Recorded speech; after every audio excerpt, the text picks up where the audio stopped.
On avait cette idée, on venait des ciné-clubs en fait. Moi j'avais cette mentalité ciné-club.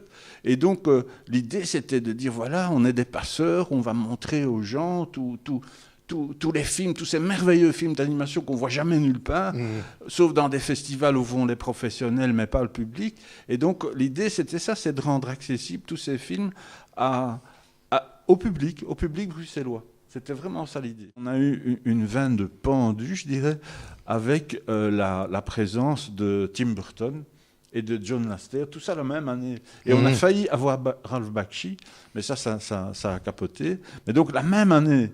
Et en fait, pourquoi ces gens étaient là? Mais déjà parce que des festivals d'animation, il n'y en avait pas tellement. Mais surtout, en fait, ces deux gars, quand on les a invités, ils se sont dit, waouh, on va aller faire un tour en Europe. Chouette. Parce qu'ils étaient vraiment... Bon, ils n'avaient, ni l'un ni l'autre n'avaient encore un long métrage à leur actif. Et bon, la seule chose, c'est que Tim Burton, moi j'avais vu son film Vincent, film en marionnette animée, au Festival d'Annecy. Et je m'étais dit, ça c'est vraiment un gars à suivre, etc. Et donc c'était un des noms que j'avais cités, Aingame Panahi, qui était responsable chez Grafouille, justement de l'international, et qui avait fait une tournée aux États-Unis, à Hollywood et tout ça, pour essayer d'amener des clients, en fait, des gens qui nous auraient fait des commandes. Et dans ces pérégrinations, il se fait qu'elle a eu de la chance, elle a rencontré Tim Burton, et donc Tim Burton a accepté de venir. Et il a dit, mais moi, je viendrais bien avec John Lasseter. Et donc, John Lasseter, voilà.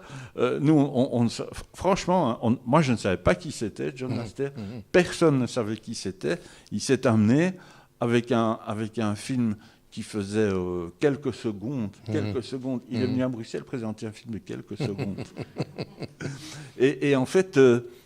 je me souviens que sur le film, il était mis, d'abord, c'était du noir, et puis il était mis Don't Blink. Et en fait, il avait raison de dire ça, parce que si tu clignais de l'œil, tu voyais pas le film. Si tu dois voir justement, bon, quand même, tu as fait l'exercice de regarder dans le rétroviseur, quel est le truc dont, tu l'as peut-être déjà cité, c'est peut-être Burton ou Lasseter, mais quel est le truc... pas forcément dont tu es le plus fier, mais qui t'a le plus amusé, excité, enfin voilà, et quel est le principal regret que tu as pu avoir?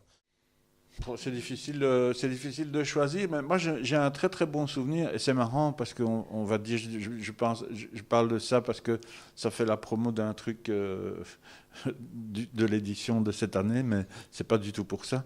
Mais en fait, moi j'ai un très très bon souvenir de la venue de Jacques Rouxel et de Claude Pieplu, qui étaient tous les deux des gens vraiment délicieux, quoi, qui étaient vraiment des chouettes bonshommes. Et ils sont venus séparément, malheureusement. À mon avis, ça aurait été drôle de les voir à deux. Ils n'étaient pas libres ensemble, et on a fait deux séances qui ont chaque fois fait salle comble. Et il y a eu chaque fois une standing ovation, mais quelque chose d'absolument inattendu. Il y avait une espèce de chaleur, comme ça, de vibration dans cette salle. C'était hyper impressionnant. Et étaient les premiers surpris. Ils n'avaient jamais vu ça ailleurs.